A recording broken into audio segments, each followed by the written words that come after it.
Hola, buenos días. Gracias por estar acá, por acompañarnos a una nueva jornada de reflexión y conversación. Antes de comenzar, quiero invitarlos a que ingresen con sus teléfonos a la página de Slido, sli.do. Ahí ingresan el hashtag Mesa Infancia y pueden ingresar sus preguntas para los expositores. Y al final de este primer bloque vamos a revisar esas preguntas para poder ir moderando la conversación. También pueden votar por las preguntas que les parezcan más relevantes para que queden en primer lugar.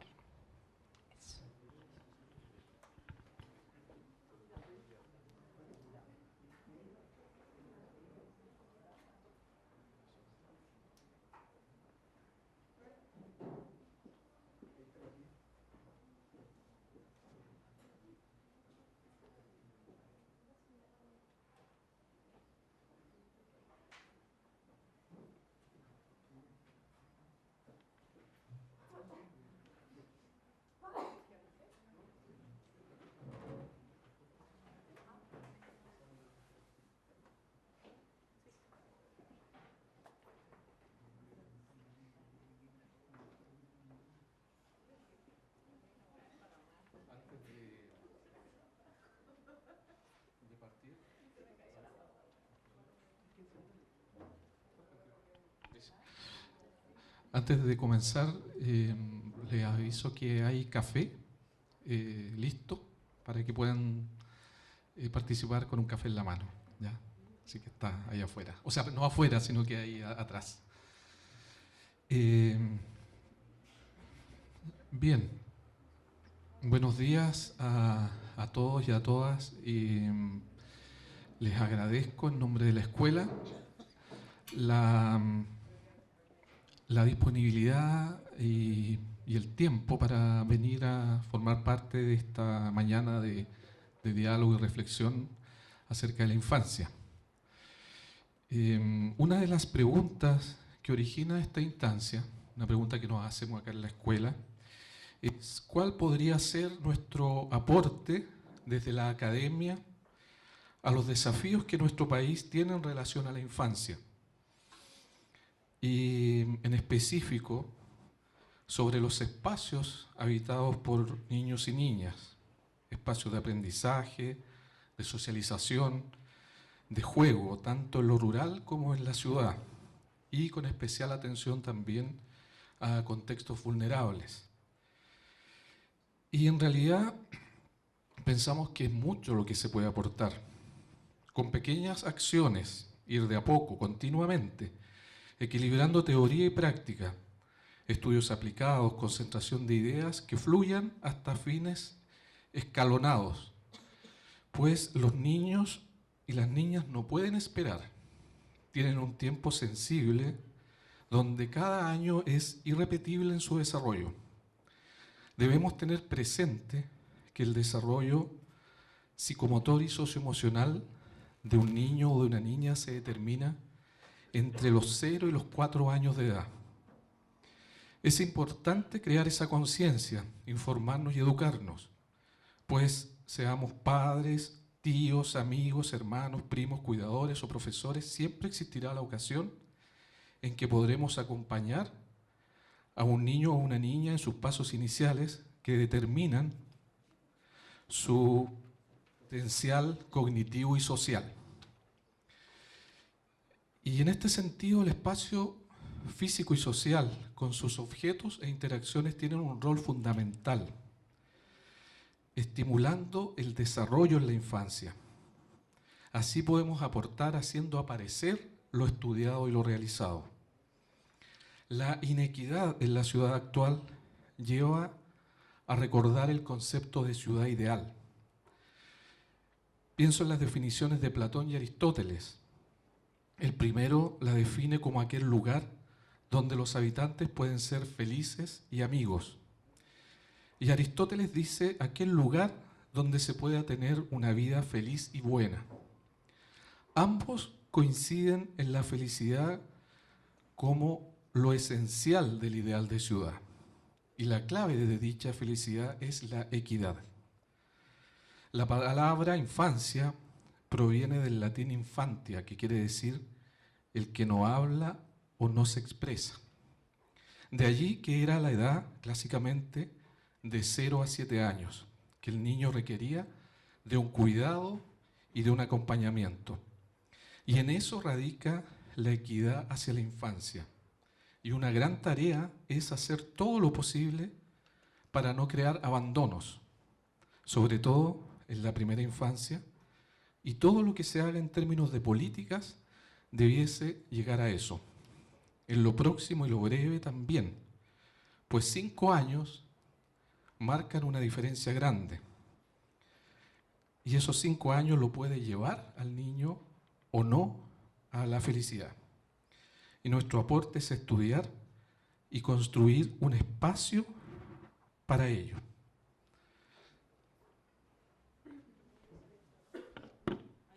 ¿Se escucha?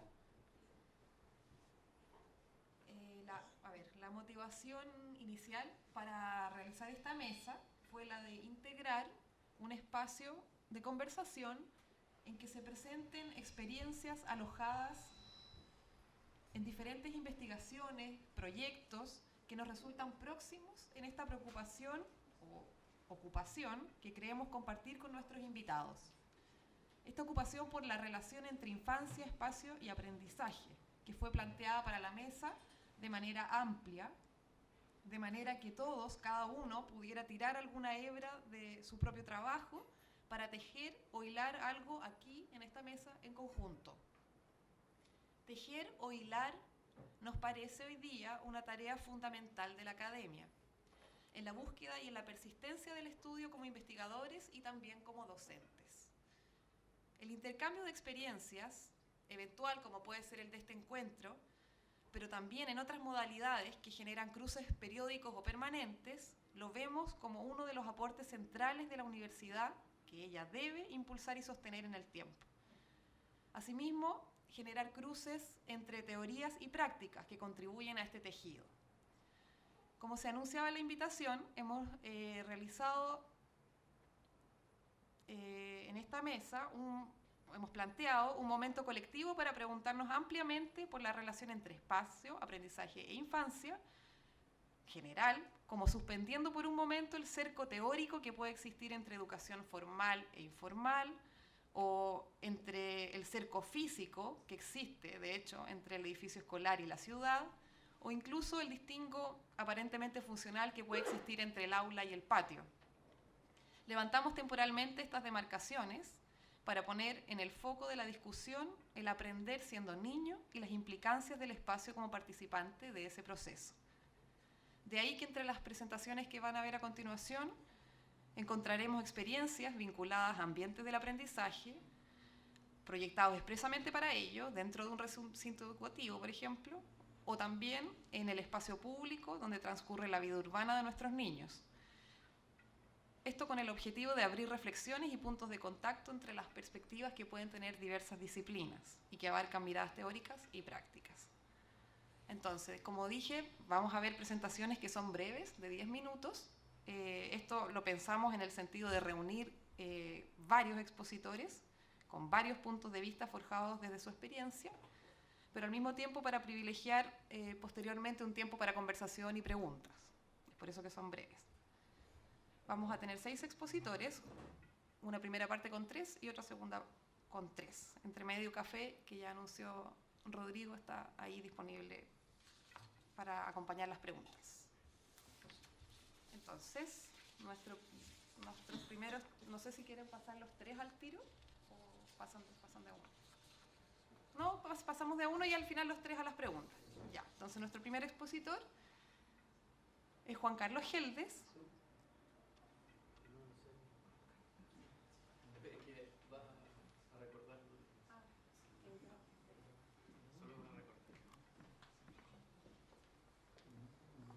Ya, solo para recordar, y quienes se vienen sumando pueden ingresar al sitio de Slido para ingresar sus preguntas con el hashtag Mesa Infancia.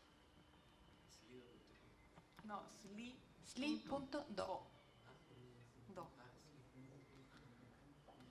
Bueno, entonces nuestro primer expositor es Juan Carlos Geldes, que es diseñador y académico de la Escuela de Arquitectura y Diseño, PUCB, es doctor en diseño de la PUC Río y actualmente participa de un proyecto Anillo, Geohumanidades y Biogeografías Creativas, el nombre resumido porque es bastante largo, y además lleva adelante el laboratorio de fabricación digital Aconcagua Fab Lab, que está vinculado a la presentación que nos trae hoy día. Ya. Gracias. Primero decir que teníamos la inquietud de esta mesa de educación y cuando la comenzamos a armar, aparecieron evidentemente como la relación, como desde cuál era la relación que teníamos nosotros como desde nuestro oficio, diseño, arquitectura, con educación. Entonces ahí comenzamos a ver las experiencias que conocíamos de los exalumnos, que algunos van a exponer, pero también yo quedé como involucrado dentro por una experiencia particular que es como que se genera de como el corazón de esta escuela, que es una experiencia que nace como de la experiencia de los talleres. Nosotros acá en la escuela, no, voy a leer un texto, pero creo que una de las cosas importantes es que tenemos una cultura del hacer, del hacer. Esa cultura hoy día calza con ciertos movimientos globales, por ejemplo, como la cultura maker, etcétera, pero nos dimos cuenta que ya hace varios años que teníamos como una potencia que la podíamos como llevar a otros, o sea, podíamos trasladarla fuera del contexto puramente universitario. Un poco de eso es lo que voy a mostrar.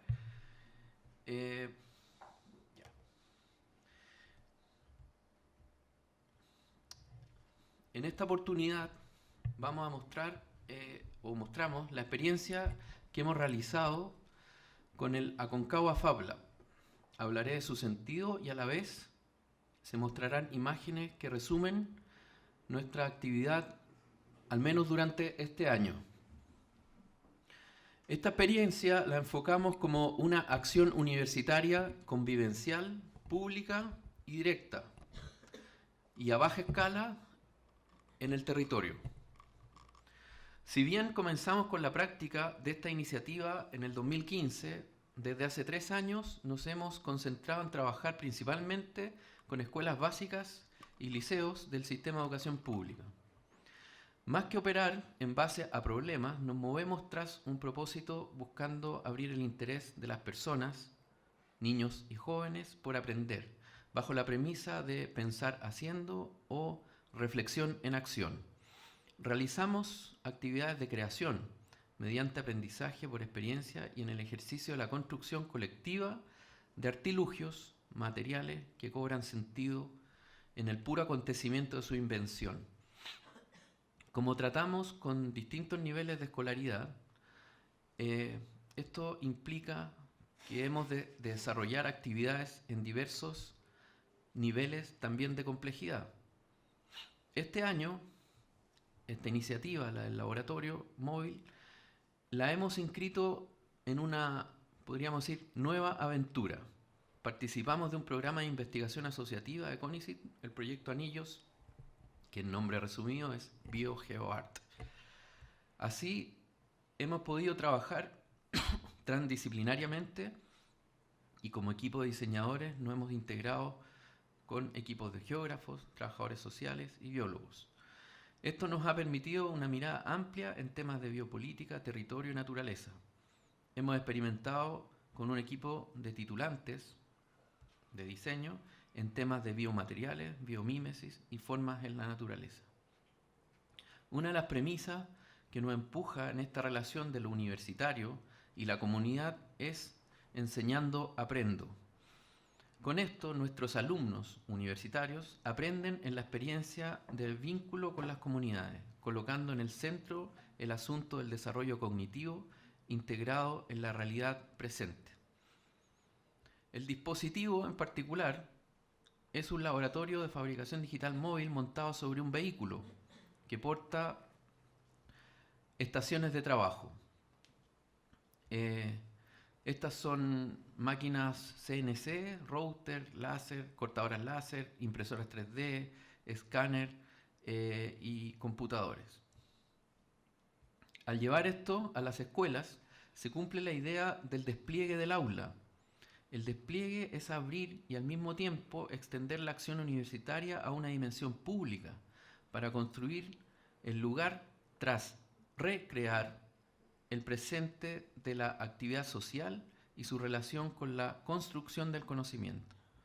Esto nos ha hecho pensar en que la experiencia en laboratorio es un campo más oportuno para promover a nivel escolar, ya que hoy los jóvenes son generaciones nativas digitales. Volviendo al propósito, con esta acción planteamos la pregunta de cómo crear nuevos modos de articular la tríada humanidad, herramienta y sociedad. En este sentido, participamos a personas de edades y situaciones diversas, escolares y profesores, con quienes se trabaja con desafíos situados, que hacen emerger capacidades desde una posición creativamente activa, abierta y compartida, recreando valores para una sociedad inventiva, colaborativa, inclusiva y libre.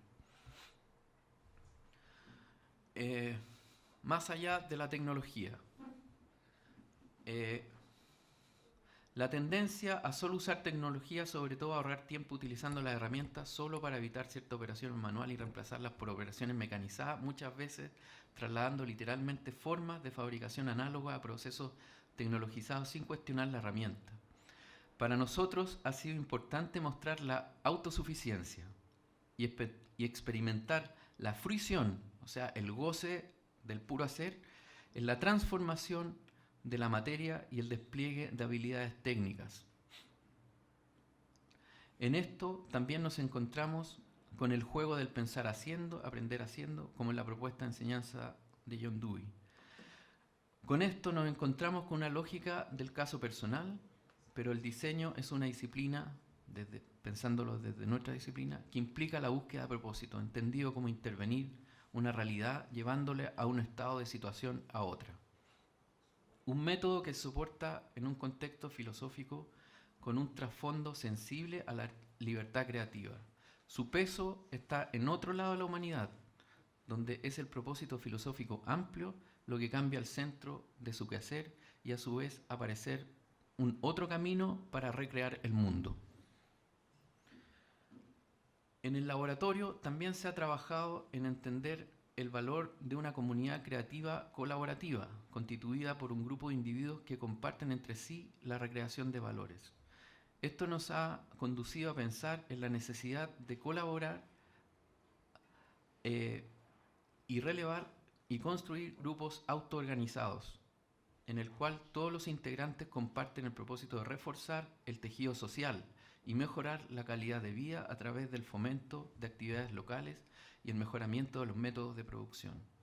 En estas comunidades se invita al intercambio de información y ejecución para el desarrollo de una sociedad de conocimiento y se motiva la integración constante de nuevos participantes, que siempre son usuarios co-ejecutores, con una única condición de participación activa y comprometida para el desarrollo de la comunidad creativa y colaborativa.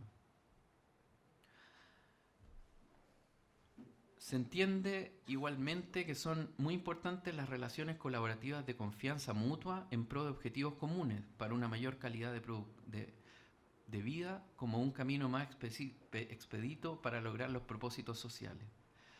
Pie de futuros emprendimientos en el área de aplicaciones tecnológicas u otras. Se ha experimentado que un posible camino en este caso es la incorporación del desarrollo de tecnologías open source, aunque sea un camino que requiere mayor formación en competencias del ámbito práctico, así como también en elementos contemplativos que animen la reflexión para la resignificación que permita admitir el valor de la autosuficiencia personal, el valor de la colaboración y la elaboración del lenguaje como vía de restauración social alternativa a la sociedad de consumo.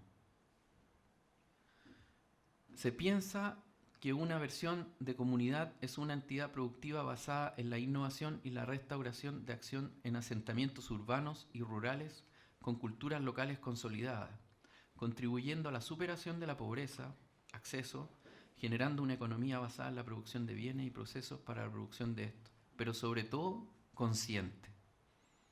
El laboratorio en este sentido ha buscado ser generador de contextos dinámicos a través de continuos movimientos de ideas y experiencias que se pueden expandir y caminar en todas direcciones con el deseo de la adopción de cambios globales, positivos en la comunidad local, en donde hay un continuo desarrollo del conocimiento y a través de la conectividad de Internet, por ejemplo, se facilita la comunicación entre los participantes.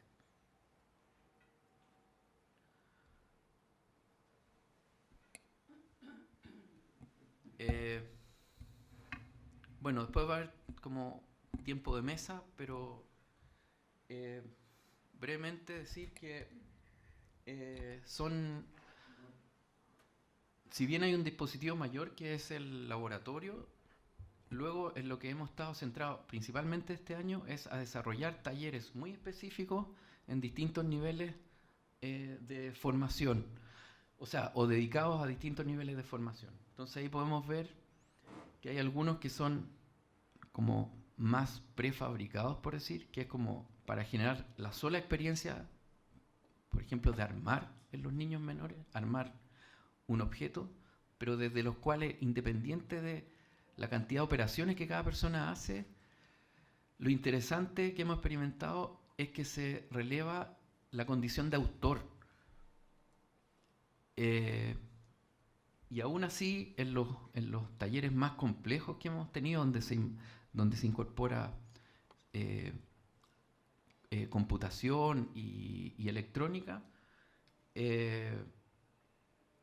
los resultados, uno podría decir, sobre todo de esta condición de autoría, como de levantar el sentido de una creación colectiva, aparecen de la misma manera. Bueno, con eso termino. Muchas gracias.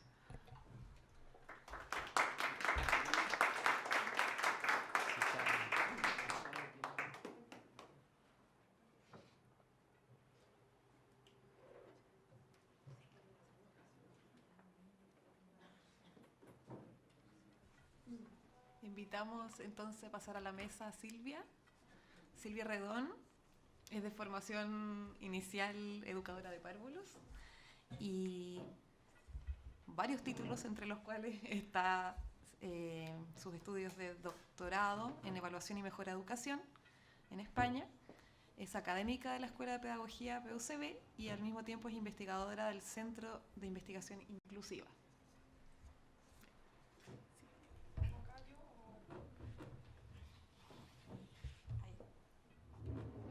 Muchas gracias. Muchas gracias, Úrsula, Rodrigo, por la invitación. A mí me encanta venir aquí. Creo que el espacio es un lenguaje poderoso y potente y todo lo que tiene que ver con habitar ese espacio. Por tanto, me siento muy contenta de estar aquí. 10 minutos son complejos como para poder transmitir lo que me pidieron, hablar de ciudadanía y educación. Dos conceptos súper densos que no se pueden realmente abordar en 10 minutos.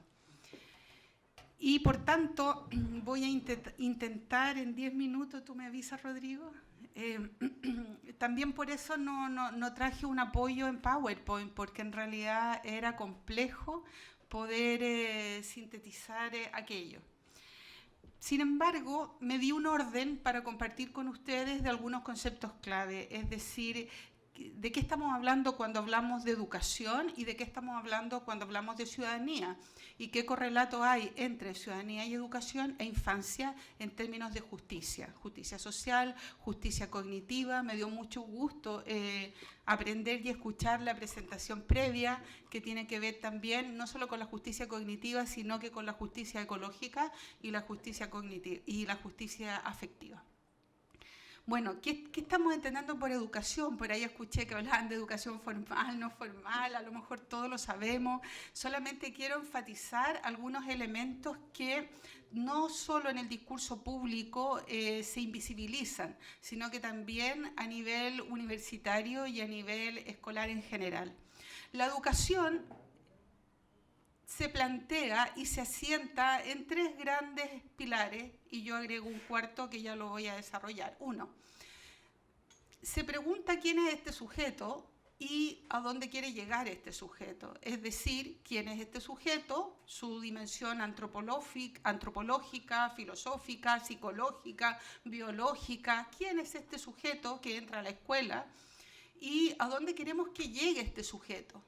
Y cuando nos hacemos la pregunta de a dónde queremos que llegue este sujeto, obviamente conectamos con toda la dimensión teleológica, telos, el fin de la educación, es decir, a quién tenemos y a dónde queremos que llegue. Muy sencillo. Pero eso tan sencillo entraña una complejidad enorme, porque ¿qué estamos pensando cuando estamos pensando en este sujeto? ¿Qué estamos mirando cuando estamos mirando a este sujeto? ¿A qué teorías aludimos, referimos, conectamos cuando estamos conceptualizando a este sujeto? Pero más complejo aún es cuando nos preguntamos el para qué. ¿Para qué vamos a la escuela? ¿Para qué educamos? ¿Qué sentido tiene? Y la lógica de sentido es bastante más profundo, porque tiene que ver con ¿para qué? ¿Para qué nos educamos? El para qué nos educamos entraña un elemento sustantivo que tiene que ver con la transmisión de la cultura. ¿Pero qué es la transmisión de la cultura? La transmisión de la cultura podríamos sintetizarla a lo mejor en 3 dimensiones básicas, ¿verdad? ¿Qué es cierto? Vale decir, ¿qué es verdadero? Que tiene que ver con la episteme, las disciplinas, pero también con respecto, y para mí lo más fundamental, ¿qué es bueno? ¿Qué significa esa felicidad de la que hablaba Rodrigo, verdad? ¿Qué significa esa vida plena en común? ¿Qué es lo bueno?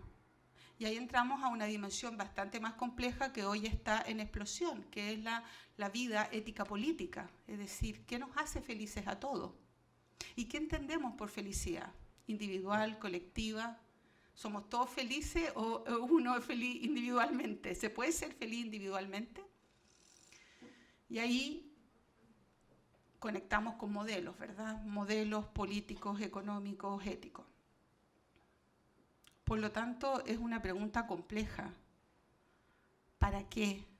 ¿Qué significa no solamente la transmisión de la episteme en términos de lo que es cierto, sino qué transmitimos en la escuela como lo bueno, lo ético, lo político?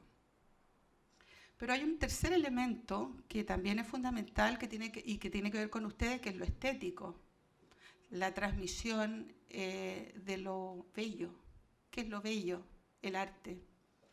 Y esa es otra gran pregunta que está tremendamente invisibilizada en educación, porque ¿qué es lo que se ha destacado, yo diría, a partir por ahí del proceso de industrialización y el énfasis raciotécnico en educación? Se ha enfatizado una tercera pregunta. Yo les dije que eran 3 pilares, ¿verdad? Un pilar es quién es este sujeto, otra dimensión o pilar relevante, ¿para qué educamos a este sujeto?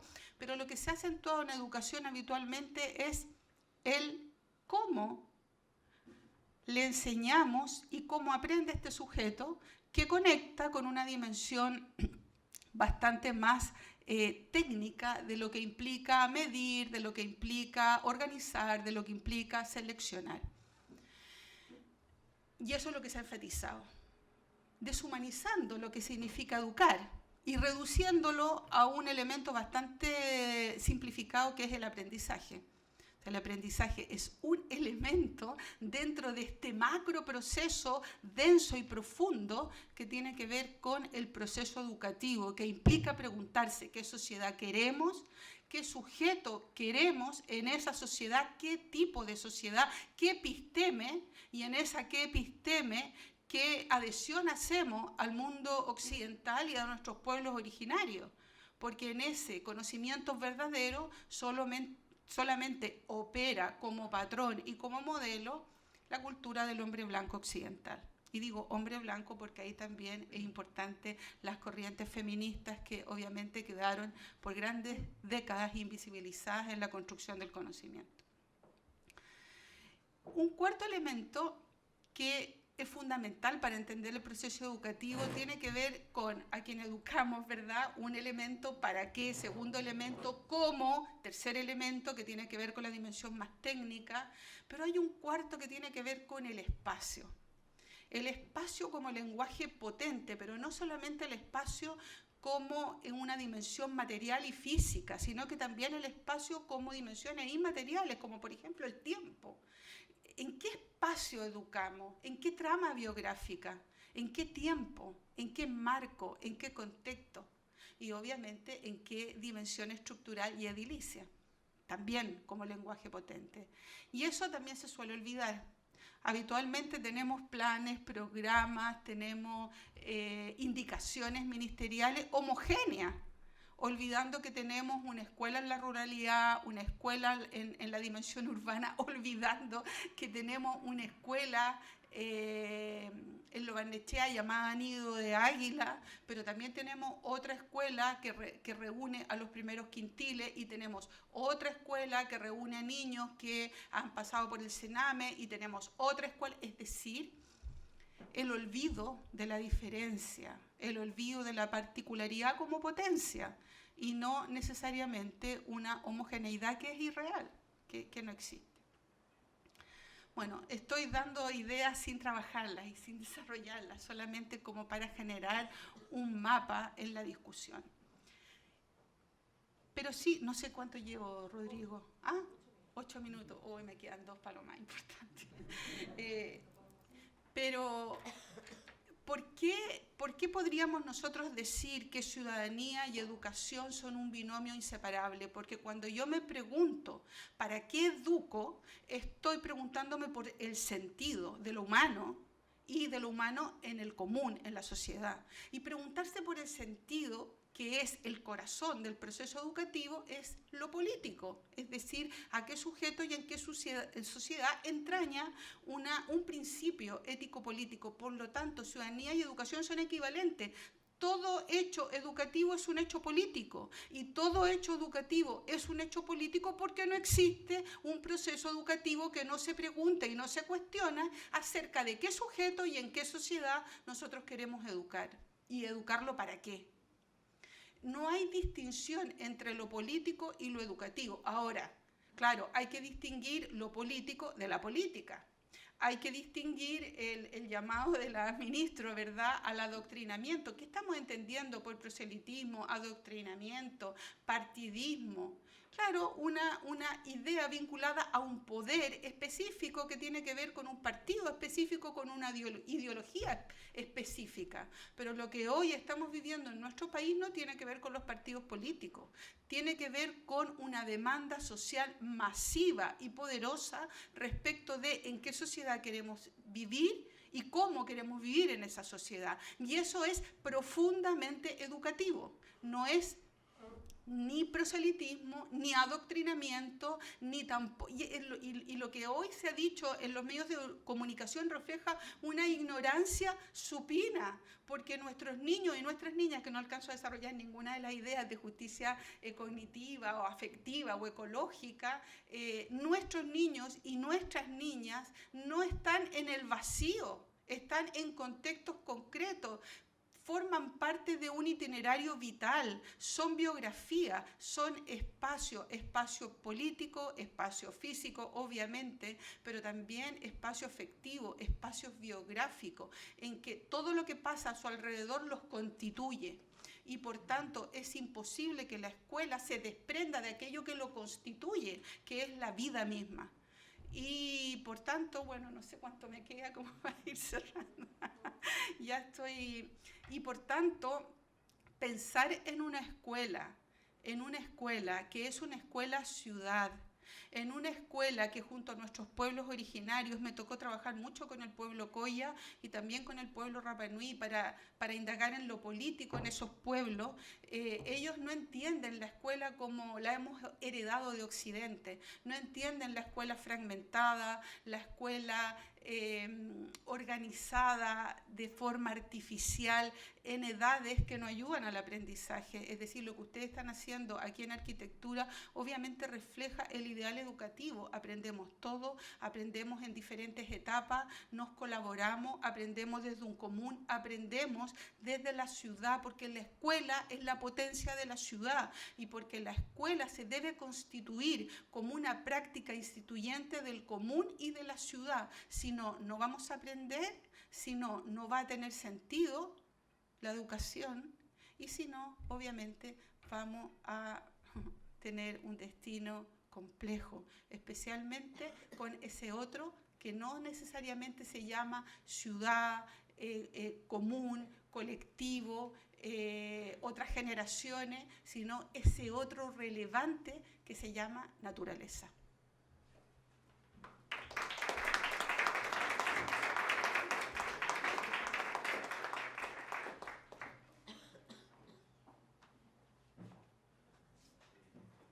Muchas gracias, Silvia.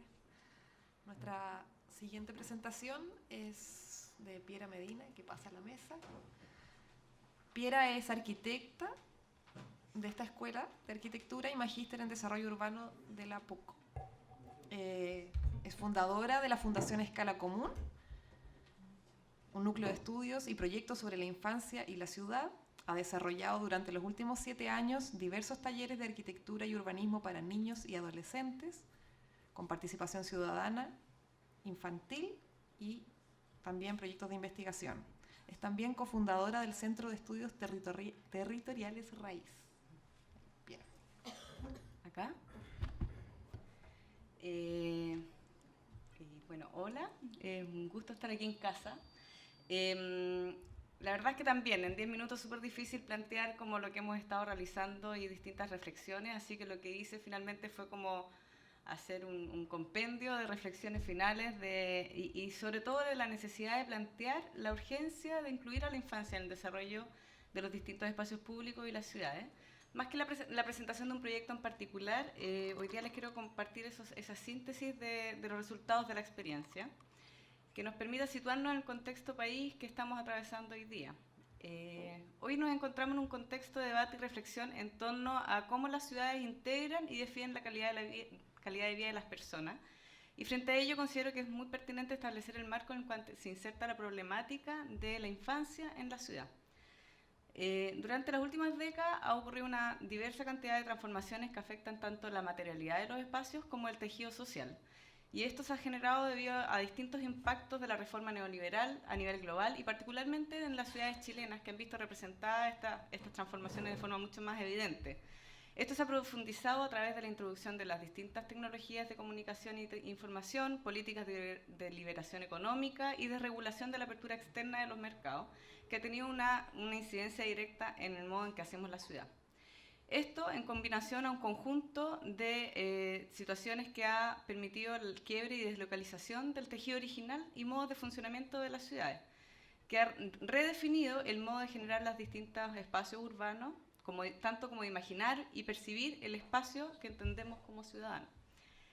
La magnitud de estos cambios ha sido determinante en la definición de una morfología y de un paisaje urbano que en el presente opera mucho más desde un modelo fuertemente productivo y más desde la premisa de la rentabilidad del espacio urbano, que es de un modelo que fortalezca la ciudad como un espacio social. Esto ha incidido de forma radical en las prácticas cotidianas de la sociedad y por tanto en el modo en que usamos, percibimos e interactuamos en la ciudad. Paralelo a esto, se aprecia la emergencia en que han ocurrido distintas externalidades asociadas al mayor uso de los automóviles, al desborde de los límites urbanos, mercantilización del suelo de la ciudad, densificación de las zonas centrales, transformación de los barrios, y esto es muy importante para nuestro tema, que en general, en su conjunto, han degradado los espacios públicos y la participación de los ciudadanos en ella. Para la infancia, que es nuestro tema que nos convoca hoy día, esto es especialmente significativo, pues es precisamente durante los ciclos de la infancia donde es vital la relación que tengan los niños con el espacio urbano, que se ha definido en función de las posibilidades que ellos tienen de experimentar y por tanto de percibir, sentir y disfrutar la ciudad, pero también aprender de ella y con ella. En efecto, existe una relación directa entre la forma física de los espacios con los comportamientos humanos que varía según los procesos vitales de los habitantes y donde el espacio es concebido, interpretado y vivido según las distintas etapas de desarrollo de las personas. Hoy día todos nosotros fuimos niños, ¿no es cierto? Y la experiencia que tuvimos siendo niños es completamente distinta a la que tenemos hoy día. Por lo tanto, la forma de percibir el espacio va en relación de las distintas experiencias de etapas de desarrollo de la persona. El desarrollo de la ciudad, con gran énfasis en las últimas décadas, ha desconocido la presencia de los niños como usuarios activos de los espacios públicos de encuentro y de sociabilización.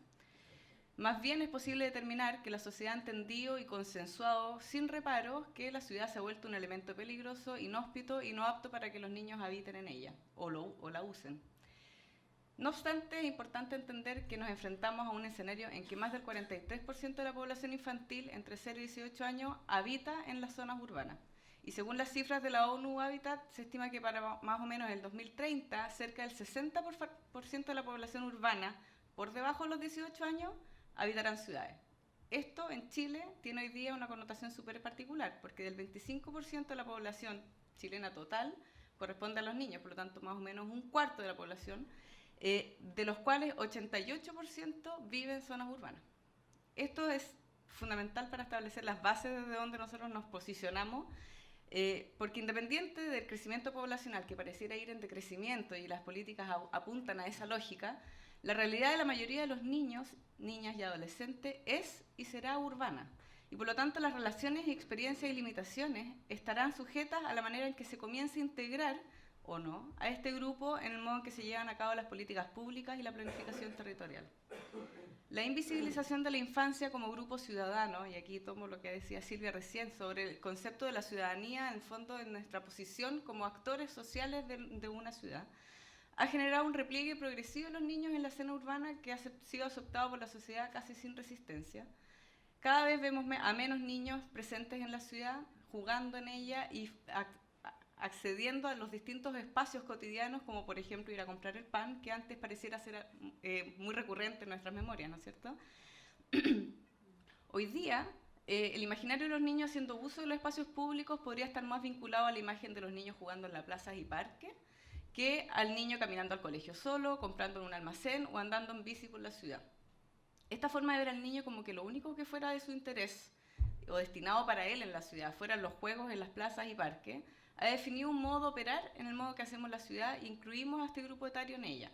Se piensa al niño como usuario solo de tales espacios y no del resto de los lugares que forman parte del espacio cotidiano de nuestras ciudades.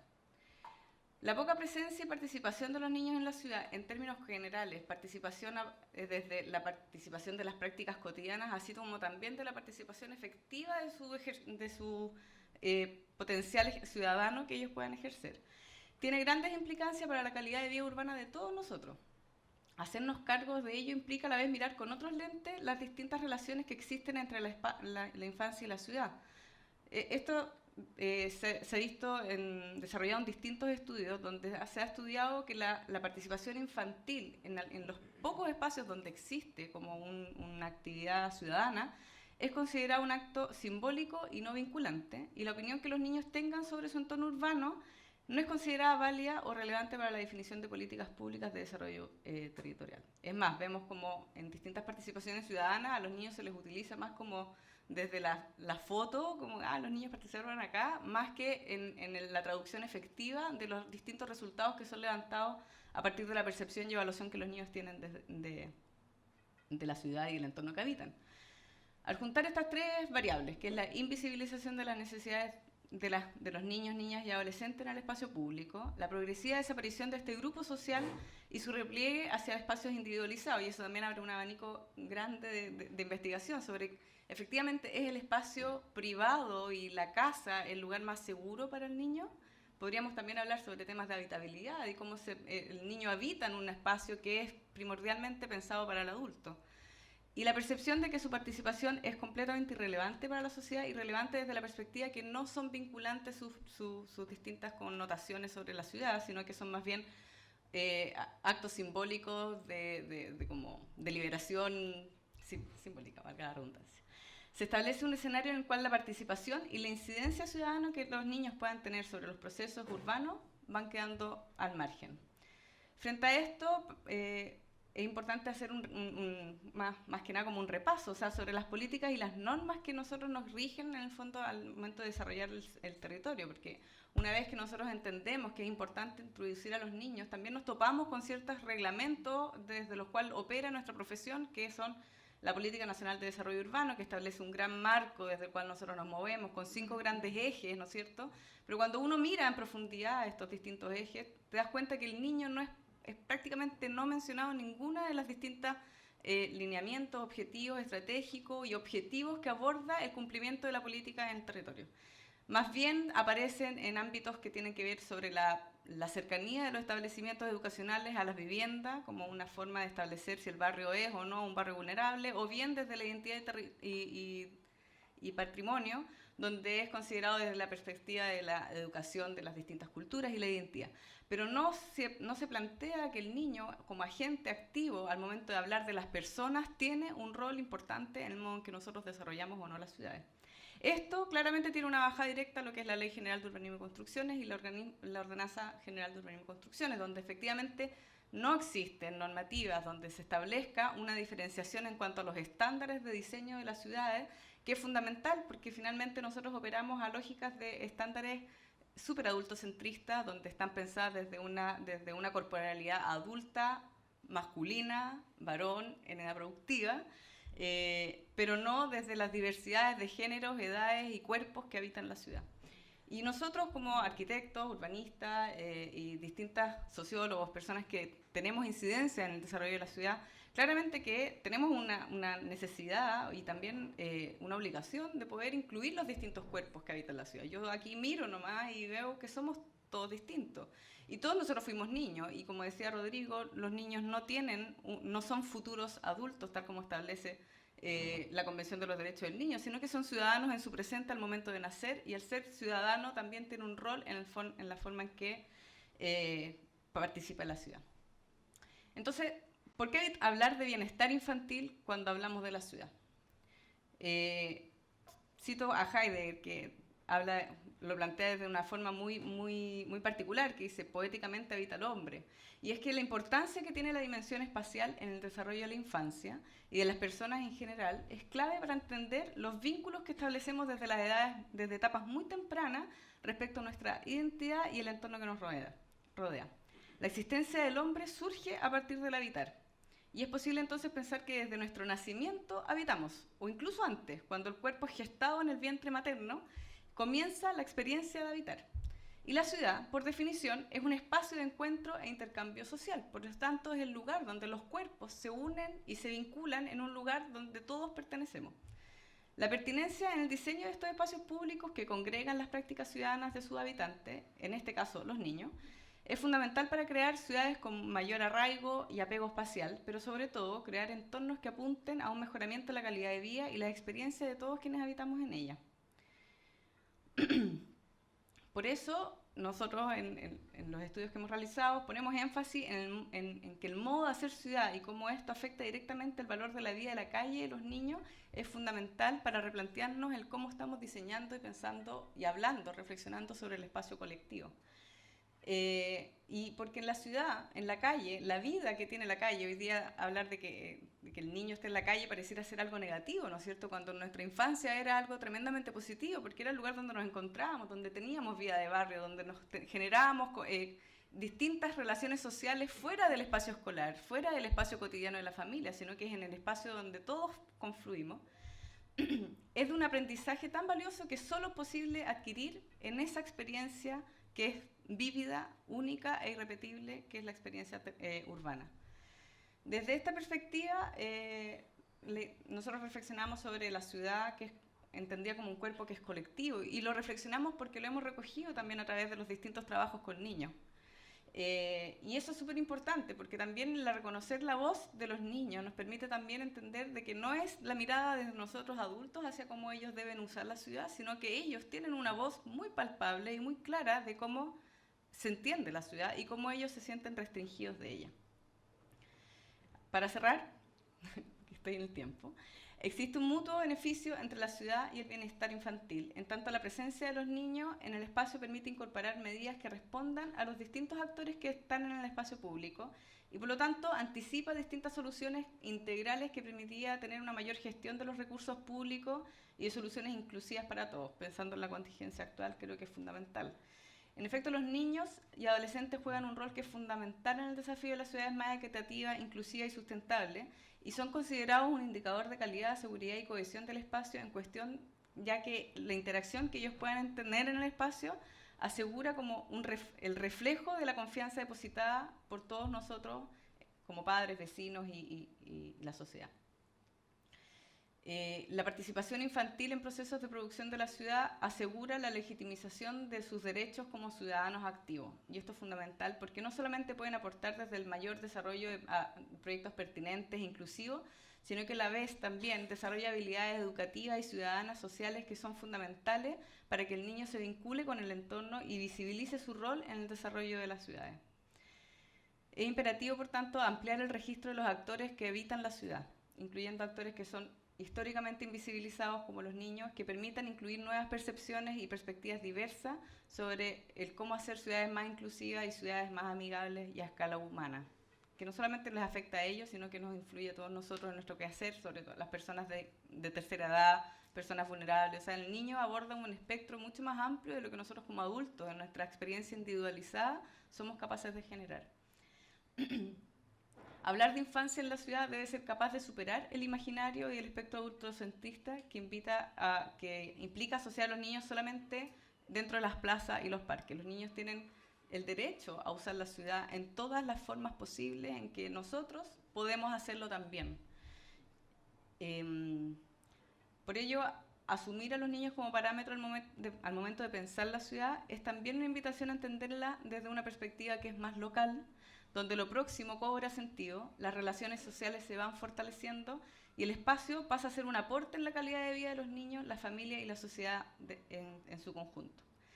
Y reintroducir a los procesos de la infancia en los procesos de la ciudad y sus prácticas cotidianas exige crear mejores condiciones de habitabilidad, garantizar una mayor corresponsabilidad social en el cuidado y bienestar que tenemos con los ciudadanos más pequeños y reinfantilizar conceptos de la vida cotidiana. ¿Por qué no pensar que la ciudad sea un espacio lúdico y de juego también para todos nosotros, que como adultos hemos también dejado de jugar?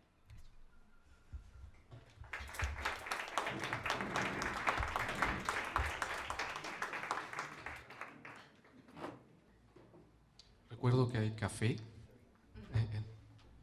en ese rincón para acompañar las preguntas.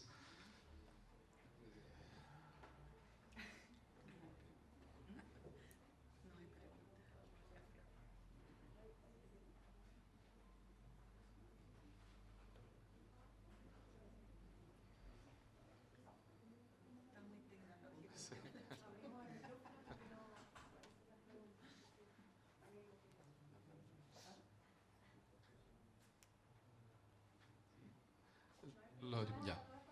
Bueno,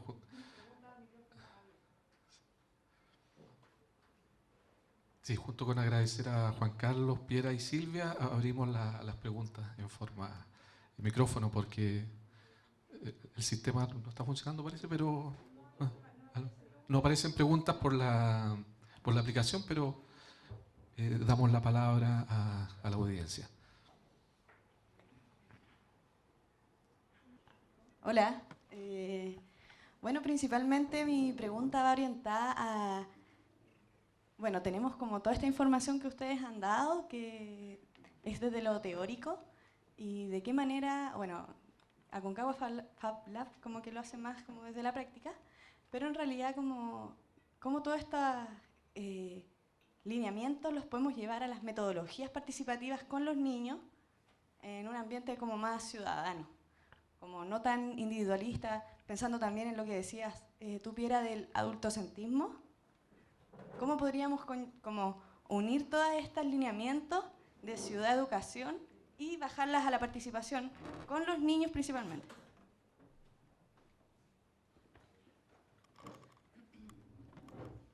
También nos controlan el tiempo. Bueno, hay que recordar que los niños y las niñas desde los 3 años están siendo evaluados por pruebas de selección, están siendo metidos en una lógica, en una maquinaria, mejor dicho, más que lógica, de adiestramiento ante algunas conductas, como por ejemplo, o herramientas para leer o escribir sin comprender aquello que leen. Y eso se llama SIMSE. Se llama pruebas estandarizadas que atraviesan todo el sistema escolar y que es muy difícil poderse desprender de ellas. Por ejemplo, el modelo de la Reggio Emilia, que es un modelo de escuela que surge desde la ciudad, para la ciudad y con la ciudad, y que ganó los premios durante años por ser uno de los modelos pedagógicos mejor construidos, mejor montados y con mejores resultados, obviamente no tiene un CINCE detrás. Entonces es difícil, yo realmente alabo lo que hacen en arquitectura y en los proyectos, nosotros también lo hacemos, pero si no hay una política que ayude a que eso se perpetúe, es muy difícil, porque todos los colegios y los niños, mientras más pequeños, están siendo torturados, esa es la verdadera palabra, torturados panópticamente desde el control, la vigilancia y el castigo en una escuela que de todo tiene menos de ser escuela. Bueno, exagerado, obviamente. ¿Eh? No, pero ayer estaba viendo un video muy parecido sobre ese tema, después lo conversamos. Pero desde la perspectiva como más urbana de los proyectos que nosotros hemos trabajado, la participación ciudadana infantil hoy día es como es como bien líquido, porque se plantea muy desde la perspectiva desde donde cada uno lo quiera llevar a cabo. No existen metodologías muy consensuadas, salvo como algunas bien particulares. Lo que sí existen son como definiciones sobre la participación ciudadana, ¿no es cierto? Como en distintas escalas de la participación para poder lograr que esa participación sea efectiva, para que sea validante y no sea solamente consultiva, ¿no es cierto? Existen distintos escalafones y ahí no voy a entrar en eso porque es como bien teórico, pero desde donde por lo menos nosotros lo hemos estado planteando es que al menos en nuestros proyectos siempre haya en los resultados gran parte de la definición de estos lineamientos a partir de lo que es recogido en los talleres de participación. No es fácil, ¿no es cierto? Porque los niños son en sí una experiencia y no solamente eso, sino que también hay que ser súper abierto a la forma de interpretar los resultados, porque es re bonito pedirles que ellos pinten cosas o dibújame la ciudad que sueñas, que es lo que casi todo el mundo hace, pero luego hay que saber cómo interpretar esos datos, ¿no es cierto? Y la herramienta del dibujo tiene que ser, nosotros trabajamos con psicólogos que efectivamente hacen la bajada de cuáles son y esto acompañado también con un diálogo, porque el niño puede dibujar algo súper específico, los niños en las primeras etapas son bien concretos, ¿no es cierto? Entonces establecen a través de no sé, colores, formas y vínculos formales, visuales, algo que le es muy difícil representar en el dibujo, lo pueden expresar mucho mejor desde la voz. Entonces ahí vamos vinculando algunas metodologías y qué sé yo, y también es muy desde la experiencia, prueba y error, porque alguna cosa que puede ser súper exitosa en un taller, en el taller siguiente no pegó, y así. Lo que sí nosotros hemos tratado de desarrollar, y el proyecto que estamos cerrando ahora con Rodrigo, es que todo esto tenga una bajada específica y que pueda ser abordada desde un ámbito mucho más global. Entonces, entendemos, por ejemplo, que la participación es posible llevarla a un ámbito mucho más efectivo y vinculante si es que es llevada a cabo en un ambiente donde se pueda practicar la ciudadanía. En ese sentido, el colegio pareciera ser un espacio muy fértil para poder establecer dinámicas de participación y ciudadanía y el ámbito cívico que permita que los niños no solamente participen desde la experiencia, sino que también entiendan desde dónde están participando, entiendan su rol en la ciudad, de qué se trata la ciudad. Nosotros hemos hecho talleres de urbanismo con jóvenes y es impresionante cuando uno les habla sobre temas súper específicos, no sé, segregación urbana, movilidad, que pareciera ser una lata, porque son temas como bien teóricos o bien desde la planificación, y uno les empieza a explicar y lo llevamos a la práctica y ellos entienden, y es como, wow, yo vivo acá en esta comuna, no hay áreas verdes, por lo tanto, entonces, y empiezan a hacer ellos mismos las relaciones porque ocupan la ciudad. Entonces la participación ciudadana no es solamente un mecanismo, sino que también es una forma de validar su experiencia, al menos así lo entendemos nosotros, y de poder entender cómo evalúan ellos esa experiencia y cómo evalúan también el cómo nosotros, adultos, estamos diseñando la ciudad. Y esto nosotros, por ejemplo, ahora lo estamos llevando en unos indicadores que la idea es poder plantearle a los distintos gobiernos locales cuáles podrían ser los mecanismos más certeros o al menos el camino para una hoja de ruta para que esta participación, que hoy día es prácticamente inexistente, tenga un desarrollo progresivo a mediano o largo plazo y que los niños eventualmente podríamos soñar de que en 5 o 10 años más todas las escuelas o colegios contemplen un consejo infantil donde se estén hablando temas de ciudadanía, donde estemos pensando esta sociedad que queremos y cómo la queremos.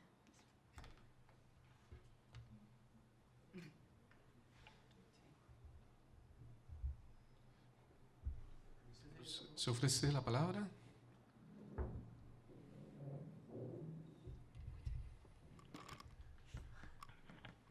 Andrés Moreira, de Geografía.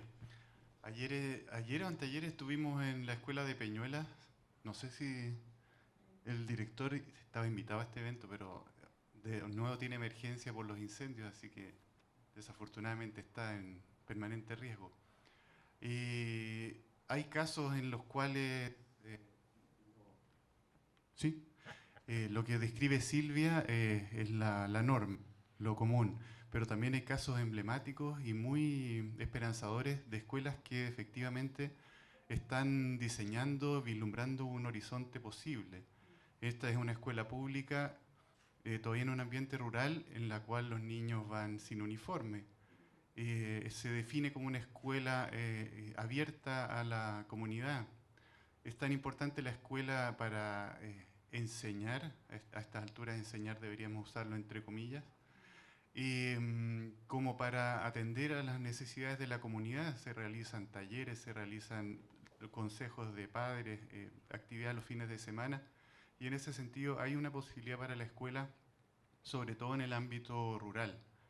Claro, es un ejemplo, el resto de las escuelas rurales están estandarizadas y esquematizadas según los parámetros del Ministerio de Educación, pero hay bonitos ejemplos que ojalá podamos desde la academia apoyar, y bueno, lo hemos estado haciendo de hecho, pero mucho más sistemáticamente y mucho más consecuentemente. Eso como un comentario. Y como una pregunta o también reflexión a la mesa, cuando hablamos acerca de la ciudad ideal, aparecen ejemplos como Vittoria Gasteiz, la ciudad de los niños en Italia, o también aparece, si uno lo busca en internet, la ciudad ideal, aparece Kitsania. ¿Qué opinión? Y ahí Silvia lo mencionaba, netamente hay un tema político muy profundo detrás de la ciudad de los niños, o la posible ciudad de los niños.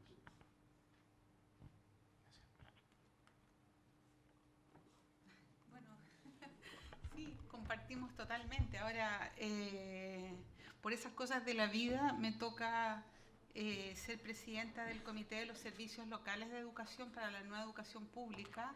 Y claro, tenemos desafíos, estamos ahí en la trinchera para hacer de la escuela pública realmente un espacio que nos reúna a todos los chilenos y chilenas. Y hay ejemplos, como muy bien tú lo señalas, es de la Escuela Peñuela. Estamos trabajando con Pamela y Silvana, pero claro, en Valparaíso tenemos 56 escuelas. Y esas 56 escuelas están atravesadas por una lógica de desincentivo profunda. La ley 20.911, que es la ley que obliga, no me gusta la palabra obliga, mandata a todas las escuelas tener un plan de formación y de educación para la ciudadanía, de formación ciudadana. Es impactante ver cómo el texto de esos planes de formación ciudadana son cualquier cosa, hasta la celebración, no sé, de un efeméride o cualquier cosa. Entonces, claro, ¿por qué las escuelas caen en esas lógicas de sinsentido? Porque yo creo que como país hemos entrado en una lógica de sinsentido, en donde el checklist, en donde la accountability, la rendición de cuentas, el hacer un ticket de que esto lo cumplí, nos ha vaciado de contenido. pero no solamente nos ha vaciado de contenido en contenido, podríamos decir, sencillo, sino que nos ha vaciado del contenido más fundamental, que es la vida y la humanidad. Entonces, y lo que significa verdaderamente la justicia social. Hay harto trabajo que hacer. Un poco para complementar lo último que tú dijiste sobre estas como modelos de ciudad, yo creo que, al menos desde mi parecer, pero situaciones como por ejemplo Kitsania aparecen en la necesidad de que el niño tenga alguna actividad en el espacio público, pero controlada, ¿no es cierto? Entonces, creamos estos espacios controlados, divertidos, super mega hiper lúdicos, pero en el fondo la experiencia urbana es abierta, es ilimitada, es sin forma, ¿no es cierto? De hecho, incluso que podríamos cuestionarnos también sobre cómo se diseñan las plazas donde juegan los niños, ¿no es cierto? ¿El niño juega hoy día así? Podríamos pensar que no sabemos, porque no somos ya niños. Entonces, ¿a quién le tenemos que preguntar a quién juega? Entonces, la experiencia del niño en la ciudad hoy día está muy acotada a un excesivo cuidado de los padres, ¿no es cierto?, de la sociedad en general, de que no le vaya a pasar nada, y le hemos restado al niño la posibilidad de que él también experimente los riesgos, ¿no es cierto?, de que también entienda que la inteligencia espacial se desarrolla en la medida que uno habita el espacio, y no en los espacios contenidos, que claramente que pueden ser como, ahí, bueno, cada uno como... tendrá sus juicios o no sobre el modelo Kitsania, pero en el fondo como espacio de juego, espacio de representación simbólica de la ciudad, creo que también representa un poco este sinsentido que dice la Silvia, de para dónde vamos cuando queremos que el niño tenga experiencias, qué queremos darle al niño como una experiencia, por qué creemos que el contener y el entregarle una función es la forma de educar. Hoy día los niños están llenos de actividades, llenos de cosas que hacer, ¿no es cierto? Tienen una agenda terrible, o sea, los niños terminan estresados en cuarto básico, van al psicólogo. Y es porque están hiper llenados de actividades, y la experiencia en la ciudad es justamente lo contrario. Es una experiencia sin sentido, es caminar por la ciudad, entender las relaciones, los vínculos, aparecen los lugares en la medida que yo ocupo la ciudad, sino que es una ciudad sin lugares de nexo, etc. Entonces, el modelo de ciudad tiene que ver también cómo nosotros estamos planteando la infancia, cómo entendemos el rol de la infancia y cómo entendemos también que el niño tiene el derecho de usar la ciudad en el sinsentido, o sea, en el sin forma también. De hecho, para un niño quizás está más entretenido jugar en un lugar que no tiene juegos y hay muchos espacios naturales y hay una gran explanada donde correr, que en este espacio donde hay un columpio, un balancín y un refalín, que quizás a nosotros nos parecía muy entretenido, pero hoy día los niños son distintos y no debemos quizás pensar cómo son el juego de los niños hoy día. Yo no sé si voy a responder directamente, pero más con la pregunta anterior también. Yo creo que, o sea, lo estaba pensando todo el rato mientras, pero es largo. Voy a tratar de decirlo en corto, pero yo creo que hoy día se necesita como ciudadanamente también ser subversivo, no violento, pero sí subversivo. ¿Por qué digo esto? Porque, por ejemplo, en mi experiencia como de ir, poder hacer algo, digamos, es que tengo que mentir, tengo que decir, tengo que tener una subversión. Un poco lo que decías tú del checklist, qué sé yo, pero sacándolo de ahí, o sea, el año pasado, antepasado, no me acuerdo, con Leo, que está acá, y un equipo de otros diseñadores, estuvimos en Copiapó, en Atacama. Y fue una experiencia maravillosa, pero para poder entrar en esa experiencia tuvimos que decir que íbamos a hacer transferencia tecnológica e innovación, íbamos a enseñar innovación tecnológica. Esa fue la versión oficial, para poder entregar nuestra verdadera versión, o sea, nuestra subversión, ¿sí? Que era como generar conocimiento libre, como levantar conocimiento, etc. Pero lo que estaba también detrás de nosotros, también en esa idea de subversión, que lo que teníamos que mostrar eran máquinas, tecnología, bla, bla, bla, sí, muy lo que hoy se lleva, por decir. Sin embargo, cuando llegamos a los lugares, igual usábamos las máquinas, pero estaban como en el perímetro, no era lo central. Lo central eran las manos, y la cabeza, y el ojo. Entonces, mano, cabeza, ojo. Y eso nos permitió que, bueno, y material y qué sé yo, y eso nos permitió que en 2 días, por ejemplo, que estábamos en un colegio, en una ciudad, por ejemplo, en Caldera, nos instalábamos por 2 días en un patio de un colegio, y llegaban niños de otro colegio, y armábamos equipo de trabajo, y finalmente desarrollaban algo. Pero a nosotros lo que nos interesaba era que lo desarrollaran, y lo desarrollaran jugando. Así como el otro día hablaba de una frase que está ahí en una frase de Gandhi que dice que el trabajo, cuando lo haces con gusto, se te olvida que es un trabajo. Entonces, bueno, ahí hay miles de versiones que sabemos, o sea, que las queremos tener, pero que sistémicamente no se puede entrar. Una última cosa, o sea, que podría decir, relatar muchas cosas, pero por ejemplo, en una de las, el antepasado, creo, no sé, fuimos a Chiloé. Y lo que tuvimos, o sea, lo que practicamos fue que nos alojábamos en un lugar, y ese mismo día íbamos a los colegios, golpeamos la puerta y decíamos, ¿les interesa que le hagamos un taller? Y la vez que fuimos a hablar con el director de la DAEM, fue imposible. Fue imposible, imposible. No pudimos como hacer nada. Entonces, está instalado está instalado un sistema que es difícil de hackear, por decir, pero hay que inventarse el modo, o sea, pero es como, no quiero decir outsider, pero sí, porque nosotros somos los menos outsiders del mundo, porque estamos aquí en la universidad. Pero de alguna manera, cómo llegar al verdadero diálogo es como por el costado.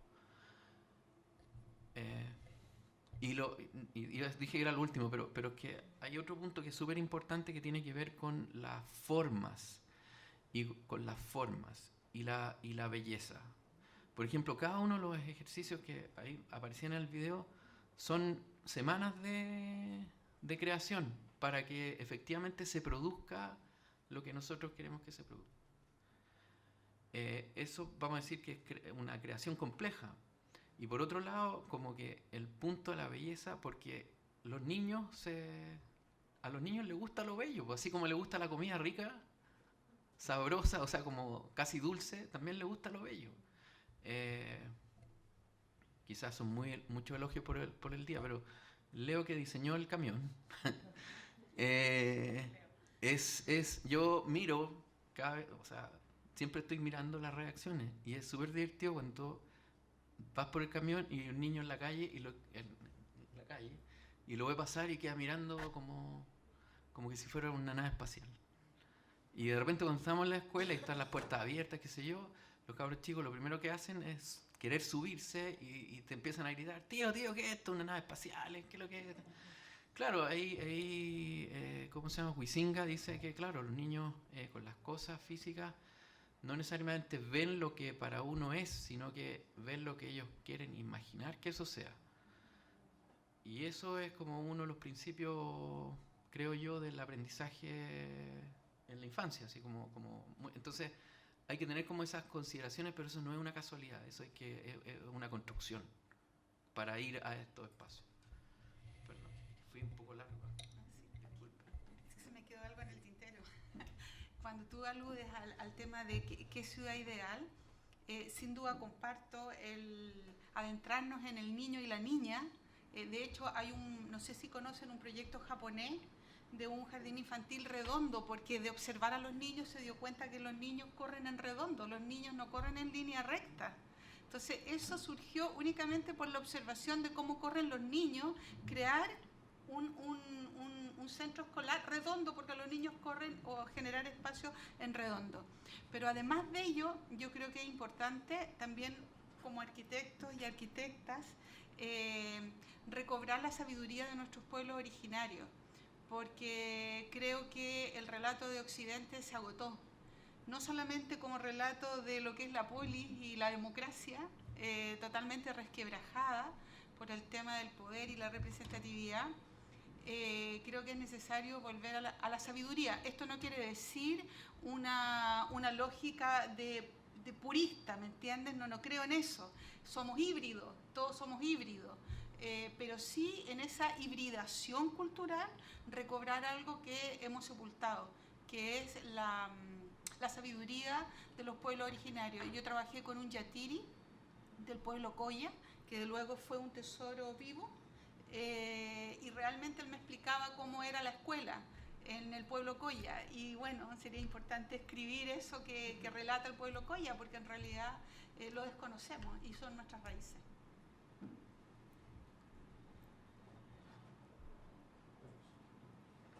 Sin pretender capturar el micrófono, y ya que Juan Carlos se extendió, yo también me permito una anécdota solo a propósito de lo que comentabas, que ya no sé si fake news o si es realidad, porque es tan pertinente la anécdota que no puedo dejar de contarla. Un colega que también de geografía que participaba en elaboración y evaluación del CIMSE, recibió las respuestas, esto es lo que él me contó, a lo mejor es invención, recibió las respuestas de una escuela altiplánica. En una respuesta básica, si en un corral hay 9 llamas y se arranca una, ¿cuántas quedan?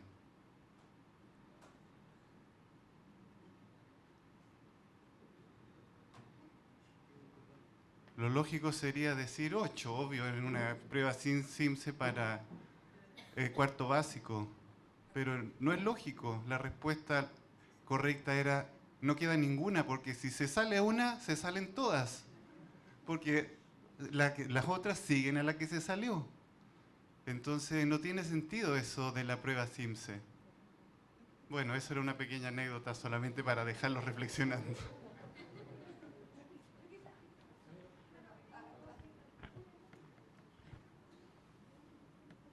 Sumándome un poco a las palabras de Juan Carlos sobre lo que contabas como experiencia de Atacama, también yo creo que está en la palabra, yo creo que del incidir, cuál es la forma correcta también de poder llegar a las... Porque yo creo que no era algo como que de mentir quizás, yo creo que fue la manera en cómo ustedes podían incidir también en el territorio, y también hablando como en base también a las formas de cómo uno interviene en los territorios, poder como incidir y reconocer los distintos actores que van a participar.